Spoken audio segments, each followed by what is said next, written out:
Mama listened to the only one was in her heart. She was merged into the love for the one, and even impossible became possible.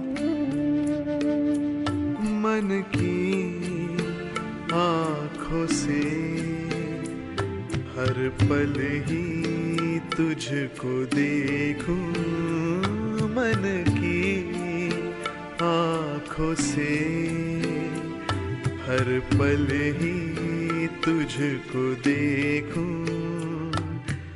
बाबा खड़े हैं पास मेरे, दिल से दुआएं मांगू।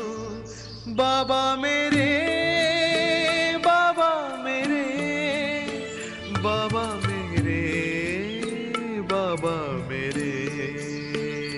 मन की आँखों से हर पल ही तुझको देखूं, मन की आँखों से हर पल ही तुझको देखूं। बाबा खड़े हैं पास मेरे, दिल से दुआएं मांगो। बाबा मेरे, बाबा मेरे, बाबा मेरे, बाबा मेरे।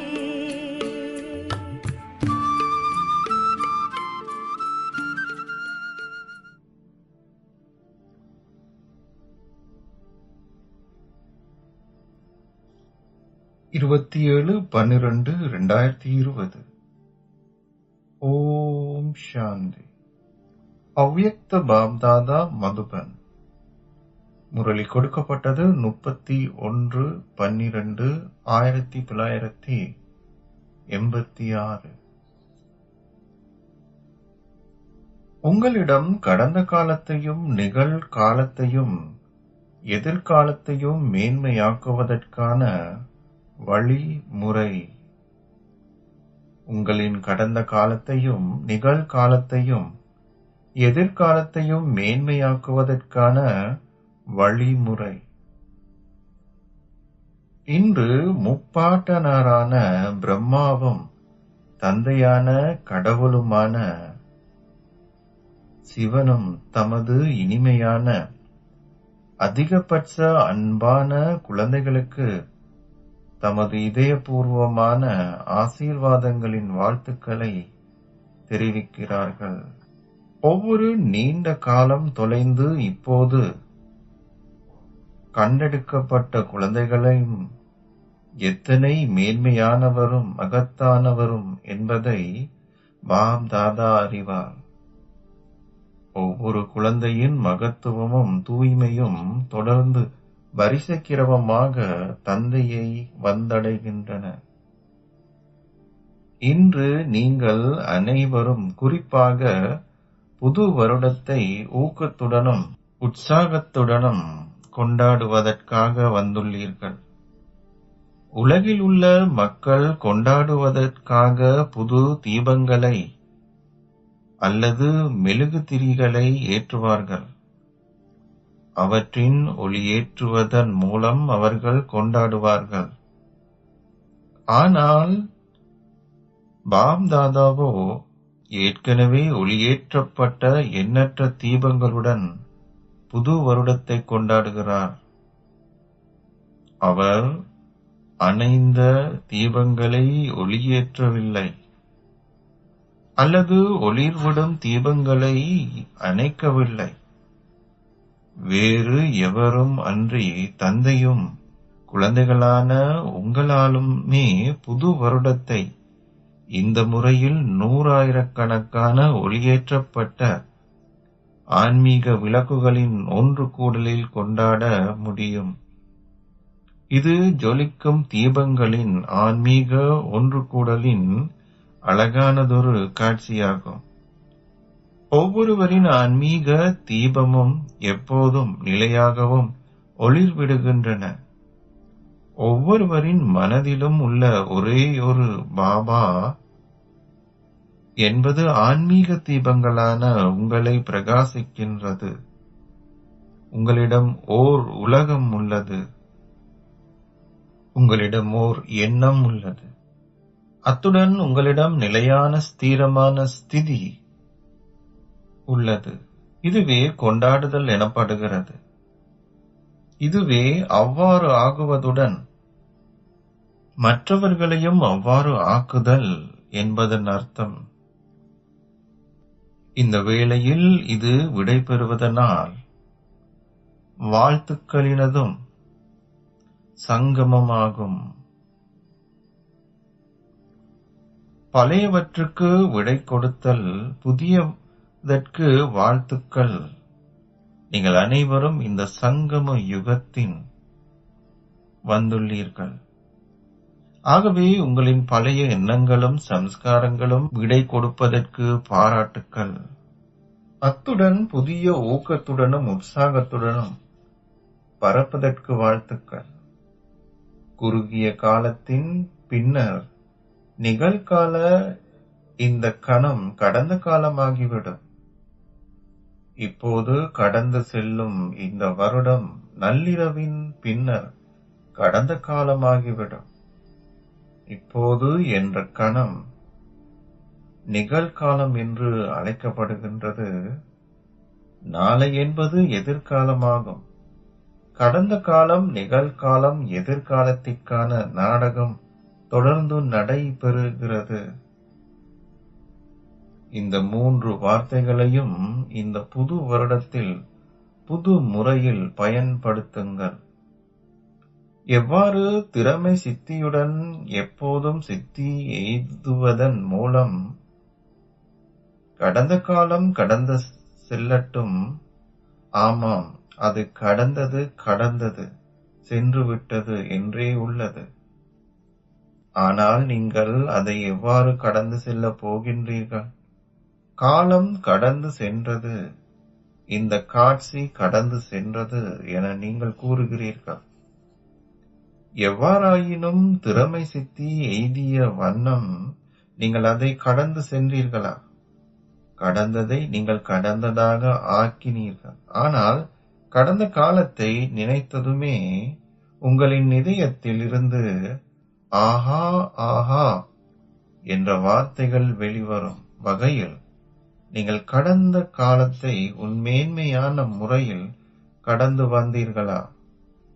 மற்றவர்கள் உங்களின் கடந்த காலத்தை கதையில் இருந்து ஒரு பாடத்தை கற்றுக்கொள்ளக்கூடிய வகையில் நீங்கள் கடந்த காலத்தை கடந்ததாக ஆக்கினீர்களா? உங்களின் கடந்த காலம் ஒரு ஞாபகார்த்தமாக வேண்டும். அது ஒரு பக்தி பாடலாக, கீர்த்தனையாக வேண்டும். அதாவது பக்தி மார்க்கத்தில் பக்தர்கள் உங்களின் செயல்களை பற்றிய பக்தி பாடல்களை தொடர்ந்து பாடுவதை போல் அது புகழ்ந்து பாடுவதற்கு தகுதியாக இருக்க வேண்டும். உங்களின் செயல்களின் புகழ்ச்சி பாடல்கள் இப்போது ஆத்மாக்கள் பலரின் வாழ்வாதாரங்களை உருவாக்குகின்றன. இந்த புது வருடத்தில் ஒவ்வொரு எண்ணமும் ஒவ்வொரு கணமும் இந்த முறையில் கடந்த காலமாக ஆக வேண்டும். நீங்கள் என்ன செய்ய வேண்டும் என்பதை புரிந்து கொண்டீர்களா? இப்போது நிகழ்காலத்திற்கு வாருங்கள். விசேட ஆத்மாக்களான உங்களிடமிருந்து அனைவரும் ஒவ்வொரு கணமும் ஒவ்வொரு எண்ணத்திலும் ஏதாவதொரு பரிசை பெறும் வகையில் இந்த நிகழ்காலத்தை நடைமுறையானது ஆக்குங்கள். மனிதர்கள் அதிக சந்தோஷத்தை எப்போது அனுபவம் செய்கின்றார்கள்? அவர்கள் யாராவது ஒருவரிடம் இருந்து ஒரு பரிசை பெறும் போதே அவர்கள் எவ்வளவு தான் அமைதியற்றவர்களாகவும் துன்பம் நிறைந்தவர்களாகவும் அல்லது மன அழுத்தத்துடனும் இருந்தாலும் அவர்களுக்கு அன்புடன் ஒரு பரிசை வழங்கியதும் அந்த கணக்கில் ஒரு சந்தோஷ அலை ஏற்படுகிறது. அது மேலோட்டமான பரிசு அல்ல, ஆனால் இதயபூர்வமாக கொடுக்கப்படும் பரிசாக இருக்க வேண்டும். அனைவரும் ஒரு பரிசை அன்பின் சின்னமாகவே கருதுகிறார்கள். ஒரு பரிசாக கொடுக்கப்பட்ட எதனுடைய பெறுமதியும் அந்த பொருளினால் அன்றி எவ்வளவு அன்புடன் அது கொடுக்கப்பட்டது என்பதை பொறுத்தே உள்ளது. ஆகவே பரிசுகளை கொடுக்கும் வழிமுறையால் தொடர்ந்தும் முன்னேறுங்கள். உங்களுக்கு புரிகிறதா? இது இலகுவானதா அல்லது கஷ்டமானதா? உங்களின் பொக்கிஷ களஞ்சியம் நிறைந்துள்ளது இல்லையா? அல்லது பரிசுகளை கொடுப்பதன் மூலம் உங்களின் பொக்கிஷ களஞ்சியம் குறைந்து விடுமா? நீங்கள் சிறிதளவு களஞ்சியத்தை சேமித்துள்ளீர்கள் இல்லையா? அன்புடன் ஒரு வினாடி திருஷ்டி, அன்புடன் ஒத்துழைப்பு, அன்பான உணர்வுகள், இனிமையான வார்த்தைகள், உங்களின் இதயபூர்வமான மேன்மையான எண்ணங்கள் என்ற பரிசுகளை வழங்குங்கள். இந்த பரிசுகள் போதுமானவை. தற்காலத்தில் பிராமண ஆத்மாக்களான உங்களின் பக்தர்கள், உங்களுடன் தொடர்பிலும் உறவு முறையிலும் இருப்பவர்கள், மனவிரக்தியுடன் இருக்கும் ஆத்மாக்கள் அனைவருக்கும் இந்த பரிசுகளே தேவைப்படுகின்றன. ஏனைய பரிசுகள் அல்ல. உங்களிடம் இவற்றின் களஞ்சியம் இருக்கின்றதல்லவா? எனவே ஒவ்வொரு நிகழ்கால கணமும் கடந்த காலமாக மாறிக் கொண்டிருக்கும் போது அருள்பவர்கள் ஆகுங்கள். சகல வகையான ஆத்மாக்களும் தொடர்ந்தும் உங்களின் புகழை தமது இதயபூர்வமாக பாடுவார்கள். அச்சா, எதிர்காலத்தில் நீங்கள் என்ன செய்வீர்கள்? அனைவரும் உங்களை கேட்கிறார்கள். இறுதியில் எதிர்காலம் என்னவாக இருக்கும்? உங்களின் முக சாயல்களின் மூலம் எதிர்காலத்தை வெளிப்படுத்துங்கள். உங்களின் முக சாயல்கள் எதிர்காலத்தை உருவாக்க வேண்டும். எதிர்காலம் எப்படிப்பட்டதாக இருக்கும்? எதிர்காலத்தில் மக்களின் கண்கள் எப்படி இருக்கும்? எதிர்காலத்தில் புன்னகை எவ்வாறு இருக்கும்? எதிர்காலத்தில் உறவு முறைகள் எவ்வாறு இருக்கும்? வாழ்க்கை எதிர்காலத்தில் எப்படி இருக்கும்? உங்களின் முகச்சாயல்கள் இவை அனைத்திற்கும் காட்சியை அருள வேண்டும். உங்களின் திருஷ்டி எதிர்கால உலகை தெளிவாக வெளிப்படுத்த வேண்டும். என்ன நிகழும் என்ற கேள்வி முடிவிற்கு வந்து இது இவ்வாறு இருக்கும் என்று மாற வேண்டும். எவ்வாறு என்ற வார்த்தை மாறி இவ்வாறே என்று ஆக வேண்டும். எதிர்காலத்தில் தேவர்கள் இருப்பார்கள். தேவரின் சம்ஸ்காரங்கள் என்றால் அருள்பவரின் சம்ஸ்காரங்கள் என்று அர்த்தம். அருள்பவரின் சம்ஸ்காரங்கள் என்றால் கிரீடம் தரித்து சிம்மாசனத்தில் அமர்ந்திருப்பவரின் சம்ஸ்காரங்கள் என்று அர்த்தம். உங்களை பார்க்கும் எவரும் உங்களின் கிரீடத்தையும் சிம்மாசனத்தையும் அனுபவம் செய்ய வேண்டும். எந்த கிரீடம் உங்களை சதா லேசாக வைத்திருக்க செய்யும்? ஒளி கிரீடம் உங்களின் செயல்களிலும் வார்த்தைகளிலும் எப்போதும் ஆன்மீக போதையினதும் கவலையற்ற ஸ்திதியினதும் அடையாளங்கள் புலப்பட வேண்டும். சிம்மாசனத்தில் அமர்ந்திருப்பதன் அடையாளம் கவலையற்றவராக இருப்பதுடன் போதையையும் கொண்டிருப்பதாகும். வெற்றிக்கு உத்தரவாதம் இருக்கும் போதையும் கவலையற்ற ஸ்திதியுமே தந்தையின் இதய சிம்மாசனத்தில் அமர்ந்திருக்கும் ஆத்மாவின் அடையாளமாகும். வெற்றிக்கு உத்தரவாதம் இருக்கும் போதையும் கவலையற்ற ஸ்திதியுமே தந்தையின் இதய சிம்மாசனத்தில் அமர்ந்திருக்கும் ஆத்மாவின் அடையாளமாகும். வருகின்ற எவரும் நீங்கள் இதய சிம்மாசனத்தில் அமர்ந்திருப்பதையும் கிரீடம் அணிந்த உங்களின் ஸ்திதியையும் அனுபவம் செய்ய வேண்டும். உங்களின் முக சாயல்களின் ஊடாக எதிர்காலத்தை வெளிப்படுத்துதல் என்பதன் அர்த்தம் இதுவே ஆகும். இந்த முறையில் புது வருடத்தை கொண்டாடுங்கள். அதாவது இவ்வாறு ஆகி மற்றவர்களையும் அவ்வாறே ஆக்குங்கள். புதிய வருடத்தில் நீங்கள் என்ன செய்ய வேண்டும் என்பதை புரிந்து கொண்டீர்களா?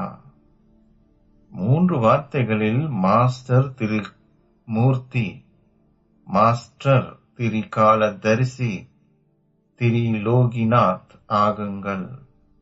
3 வார்த்தைகளில் மாஸ்டர் திருமூர்த்தி, மாஸ்டர் திரிகால தரிசி திரிலோகிநாத் ஆகுங்கள்.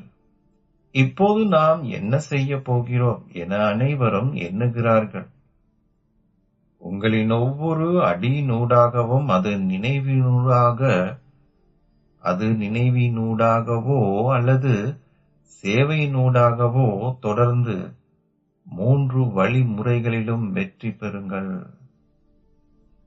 புது வருடத்திற்காக உங்களுக்குள் அதிகளவு ஊக்கமும் உற்சாகமும் இருக்கின்றதல்லவா? இரட்டை வெளிநாட்டவர்களுக்கு இரட்டை உற்சாகம் உள்ளது. புது வருடத்தை கொண்டாடுவதற்கு நீங்கள் எத்தனை வசதிகளை பயன்படுத்துவீர்கள்? அந்த மக்கள் அழியக்கூடிய வசதிகளை பயன்படுத்தி தற்காலிக களிப்பை அனுபவம் செய்கிறார்கள். ஒரு கணம் அவர்கள் மெழுகு திரியை ஏற்றுவார்கள், அடுத்த கணம் அவர்கள் அதை ஊதி அணைப்பார்கள். எவ்வாறாயினும் பாப் தாதா அனாதியான வெற்றியை பெறும் குழந்தைகளான உங்களுடன் அனாதியாக கொண்டாடுகிறார். நீங்கள் அனைவரும் என்ன செய்வீர்கள்? கேக் வெட்டுவீர்கள், மெழுகு திரிகளை ஏற்றுவீர்கள், பாடல்கள் பாடுவீர்கள், கைத்தட்டுவீர்கள். இதையும் அதிகளவில் செய்யுங்கள். நீங்கள் இதை செய்யலாம். எவ்வாறாயினும் பாப் தாதா எப்போதும் அனாதியான குழந்தைகளுக்கு அழியாத வாழ்த்துக்கள் தெரிவித்து உங்களை அழியாதவர்களாக்குவதற்காக ஒரு வழிமுறையை காட்டுகிறார். பௌதீக உலகில் பௌதீக வைபவங்கள் நீங்கள் கொண்டாடுவதை பார்த்து பாப் தாதாவும் மகிழ்ச்சி அடைகிறார். ஏனென்றால் கல்பம் முழுவதிலும் ஒரேயொரு தடவையே உங்களுக்கு இத்தகையதொரு அழகான குடும்பம் கிடைத்துள்ளது. 100,000கணக்கானவர்களை கொண்டுள்ள இந்த முழு குடும்பத்திலும் அனைவருமே ஒரு கிரீடத்தை அணிந்திருப்பதுடன் சிம்மாசனத்திலும் அமர்ந்திருக்கிறார்கள். ஆகவே நீங்கள் விரும்பிய அளவிற்கு ஆடி பாடுங்கள். தோழியை உண்ணுங்கள். தந்தை குழந்தைகளை பார்ப்பதிலும் அவை அனைத்தின் நறுமணத்தையும் எடுத்துக் கொள்வதிலும் மகிழ்ச்சி அடைகிறார். ஒவ்வொருவரின் மனதிலும் என்ன பாடல்கள் ஒலிக்கின்றன? சந்தோஷ பாடல்கள் ஒலிக்கின்றன. எப்போதும் ஆஹா ஆஹா, ஆஹா பாபா, ஆஹா எனது பாக்கியமே, ஆஹா எனது இனிமையான குடும்பமே, ஆஹா மேன்மையான சங்கம யுகத்தின் அழகான நேரமே என்ற பாடலை பாடுங்கள். ஒவ்வொரு செயலும் ஆஹா ஆஹா, தொடர்ந்து ஆஹா ஆஹா என்ற பாடலை பாடுங்கள். ஒவ்வொரு செயலும் ஆஹா ஆஹா, தொடர்ந்து ஆஹா ஆஹா என்ற பாடலை பாடுங்கள். இன்று சில குழந்தைகள் ஆஹா ஆஹா என்ற பாடலை பாடுவதற்கு பதிலாக ஏனைய பாடல்களை பாடுகிறார்கள் என்பதை பார்த்து பாப் தாதா புன்னகைத்தார். இவை 2 வார்த்தைகளுக்கான பாடல்கள். அவை என்னவென்று உங்களுக்கு தெரியுமா? இந்த வருடம் இந்த 2 வார்த்தைகளின் பாடல்களை பாடாதீர்கள்.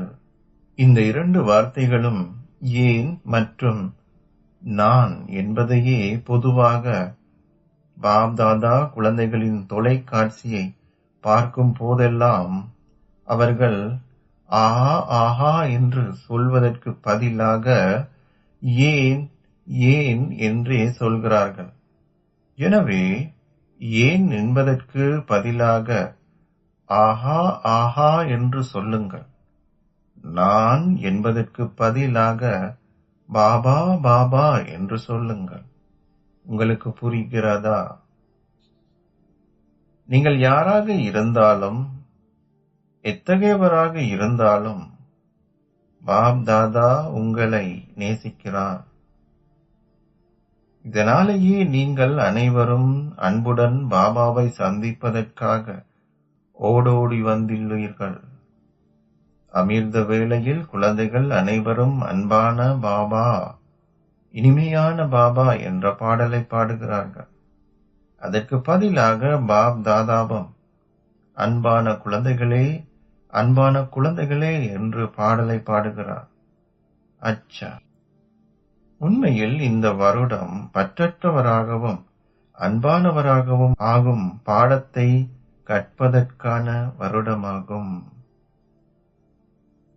உண்மையில் இந்த வருடம் பற்றற்றவராகவும் அன்பானவராகவும் ஆகும் பாடத்தை கற்பதற்கான வருடமாகும்.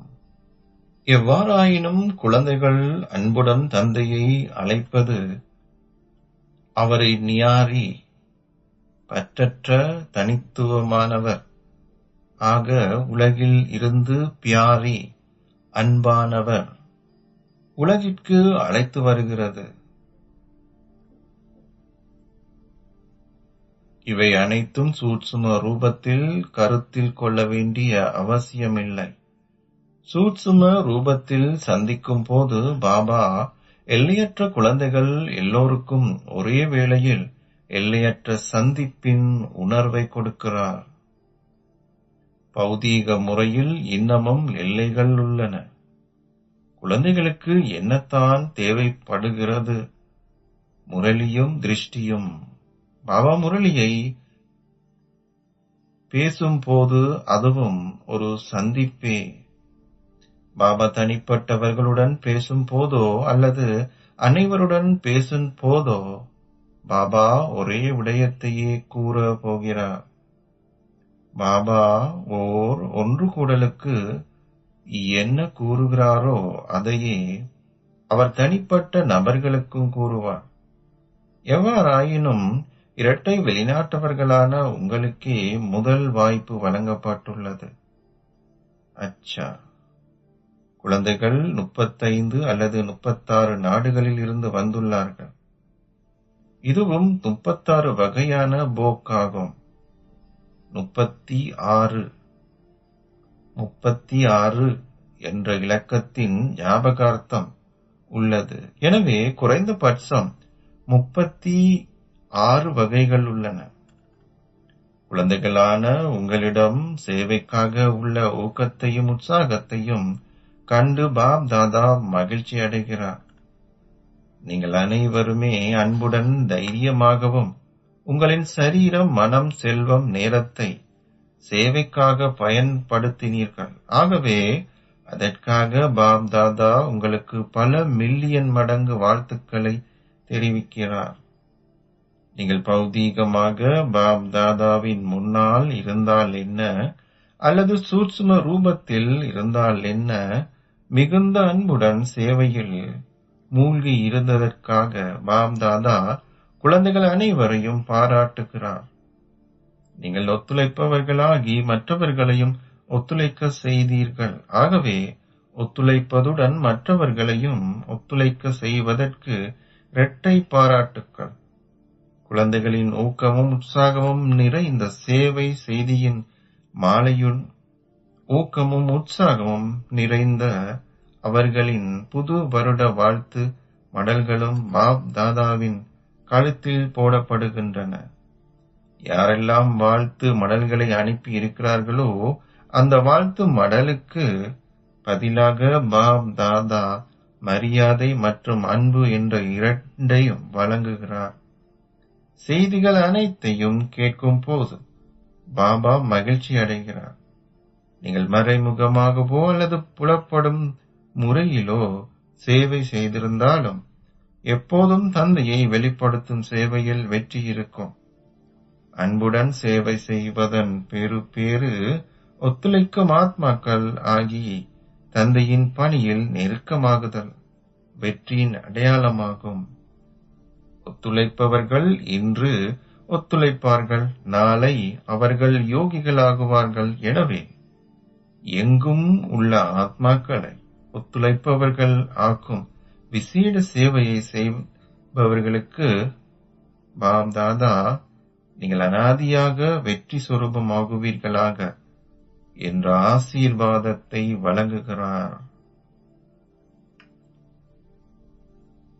அச்சா, உங்களின் பிரஜைகளின் உங்களுடன் ஒத்துழைப்பவர்களும் ஓர் உறவு முறையில் இருப்பவர்களும் எண்ணிக்கை அதிகரிக்கும் போது அது அதிகரிப்பதற்கேற்ப வழிமுறை மாற வேண்டியதல்லவா?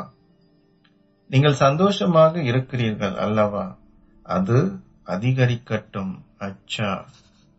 சதா அன்பாகவும் ஒத்துழைப்பாகவும் இருப்பதுடன் மற்றவர்களையும் ஒத்துழைக்க செய்பவர்களுக்கும் எப்போதும் வாழ்த்துக்களை பெறுபவர்களுக்கும் ஒவ்வொரு வினாடியையும் ஒவ்வொரு எண்ணத்தையும் அனைத்திலும் அதிமேன்மையானதாகவும் புகழ தகுதியானதாகவும் ஆக்குபவர்களுக்கும் சதா அருள்பவர்களாகி மற்றவர்களுக்கும் அன்பை ஒத்துழைப்பையும் வழங்குபவர்களுக்கும் இத்தகைய மேன்மையான மகத்தான பாக்கியசாலி ஆத்மாக்களுக்கு பாப் தாதாவின் அன்பும் நினைவும் இந்த சங்கமத்தில் இரவு வணக்கம்,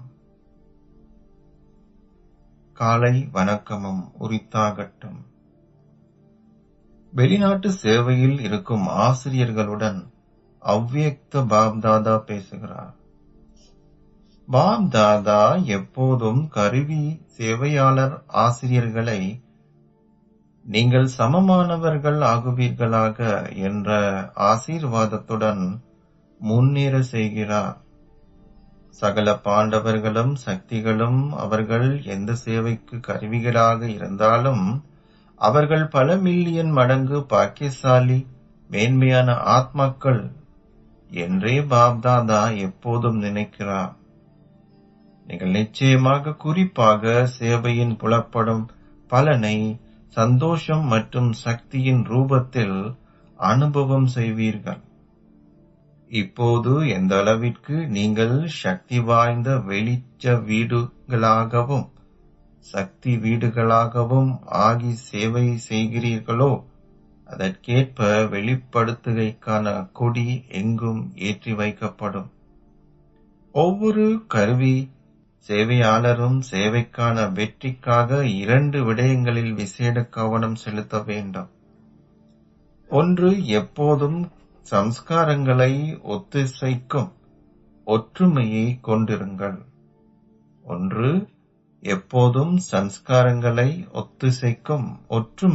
கொண்டிருங்கள்.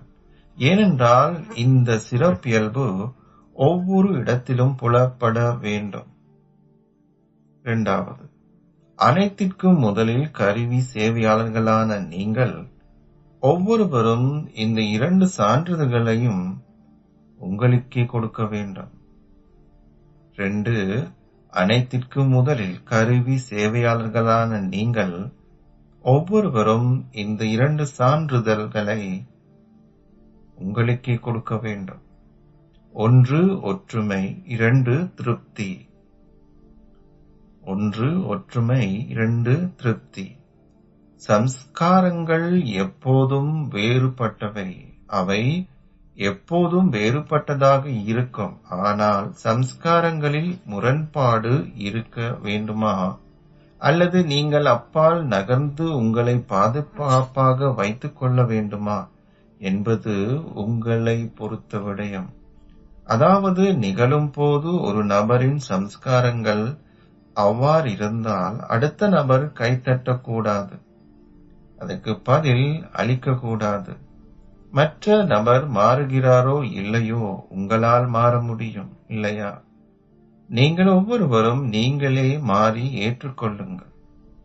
சக்தியை கிரகித்தால் ஒவ்வொருவரும் நீங்களே மாறி ஏற்றுக்கொள்ளும் சக்தியை கிரகித்தால் அந்த நபரின் சம்ஸ்காரங்கள் நிச்சயமாக குளிர்ந்துவிடும். எனவே எப்போதும் ஒருவருக்கொருவர் அன்பும் மகத்துவமும் என்ற உணர்வுகளுடன் தொடர்பு கொள்ளுங்கள். ஏனென்றால் கருவி சேவையாளர்களே தந்தையின் ரூபத்தின் கண்ணாடிகள் ஆவார்கள். எனவே உங்களின் நடைமுறை வாழ்க்கை தந்தையின் ரூபத்தின் கண்ணாடி ஆகுகிறது. எனவே எப்போதும் தந்தையை அவர் எத்தகையவரோ என்ன செய்கிறாரோ அதை புலப்படுத்தும் வாழ்க்கையின் கண்ணாடியாக இருங்கள். இல்லாவிட்டால் நீங்கள் அனைவரும் மிக நல்ல முயற்சியை செய்கிறீர்கள். உங்களுக்கு நல்ல தைரியமும் உள்ளது. சேவையின் விரிவாக்கத்திற்கான நல்ல உற்சாகம் உங்களிடம் உள்ளது.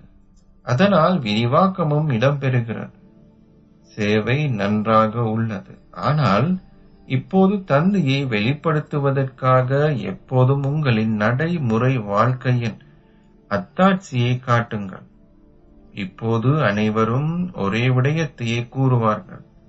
ஞானத்தை தாரணை செய்தல் என்று வரும்போது நீங்கள் அனைவரும் ஒன்றே. அத்துடன் சம்ஸ்காரங்களை ஒத்துசேர்ப்பதிலும் நீங்கள் முதலாம் இலக்கத்தில் உள்ளீர்கள். இந்தியாவிலும் ஆசிரியர்கள் வெளிநாடுகளிலும் உள்ள ஆசிரியர்களை விட வேறுபட்டவர்கள் என்பதல்ல. அனைவரும் ஒன்றே. நீங்கள் அனைவரும் சேவைக்கான கருவிகள். ஸ்தாபனைக்கான பணியில் ஒத்துழைக்கிறீர்கள். நீங்கள் இப்போது உங்களின் ஒத்துழைப்பை கொடுக்கிறீர்கள். எனவே நீங்கள் இயல்பாகவே அனைத்திலும் ஒரு விசேடமான பாகத்தை நடிக்க வேண்டும். உண்மையில் பாப் தாதாவும் கருவி ஆத்மாக்களும் வெளிநாட்டில் இருப்பவர்களிடம் அல்லது இங்கிருப்பவர்களிடம் எந்தவிதமான வேறுபாட்டையும் பார்ப்பதில்லை. ஒருவரின் சிறப்பியல்பிற்கான தேவை எங்கு உள்ளதோ அவர் யாராக இருந்தாலும் அவரின் சிறப்பியல்பால் அங்கு நன்மை ஏற்படும். ஒருவருக்கொருவர் மரியாதை அளித்தல் பிராமண குலத்தின் ஒழுக்க கோட்பாடாகும். அன்பை பெற்று மரியாதையை கொடுங்கள். ஒரு நபரிற்கு பதிலாக அவரின் சிறப்பியல்பிற்கே முக்கியத்துவம் கொடுக்கப்படுகிறது. அச்சா, ஆசீர்வாதம். நீங்கள் ஒவ்வொரு வினாடியையும் ஒவ்வொரு எண்ணத்தையும் பெருமதிமிக்க முறையில் பயன்படுத்தும் விலை மதிப்பற்றதோ ரத்தினம் ஆகுவீர்களாக. நீங்கள் ஒவ்வொரு வினாடியையும் ஒவ்வொரு எண்ணத்தையும் பெருமதிமிக்க முறையில் பயன்படுத்தும் விலை மதிப்பற்றதோர் ரத்தினம் ஆகுவீர்களாக. சங்கம யுகத்தின் ஒவ்வொரு வினாடியும் மகத்தான பெருமதி உள்ளது. ஒன்றிற்கு பதிலாக நீங்கள் 100,000 பெறுவதை போல் ஒரு வினாடியேனும் வீணாக்கினால் 100,000 வீணாகி போகிறது. எனவே இந்த அளவு கவனம் செலுத்தி கவனக்குறைவாக இருப்பதை முடித்து விடுங்கள். தற்சமயம் எதற்கு கணக்கு வைப்பதற்கு எவருமே இல்லை. ஆனால் சிறிது காலத்தின் பின்னர் வருந்துகை ஏற்படும். ஏனென்றால் இந்த நேரத்திற்கு அதிக பெறுமதி உள்ளது. தமது ஒவ்வொரு வினாடியையும் ஒவ்வொரு எண்ணத்தையும் விலை மதிப்பற்ற முறையில் பயன்படுத்துபவர்கள் விலை மதிப்பற்ற ரத்தினங்கள் ஆகுகிறார்கள். ஸ்லோகம். எப்போதும் யோகியுக்தாக இருப்பவர்கள் ஒத்துழைப்பை பெறுவதுடன் வெற்றி ரத்தினங்களாகவும் ஆகுவார்கள். எப்போதும் யோகியுக்தாக இருப்பவர்கள் ஒத்துழைப்பை பெறுவதுடன் வெற்றி ரத்தினங்களாகவும் ஆகுவார்கள். ஓம் சாந்தி.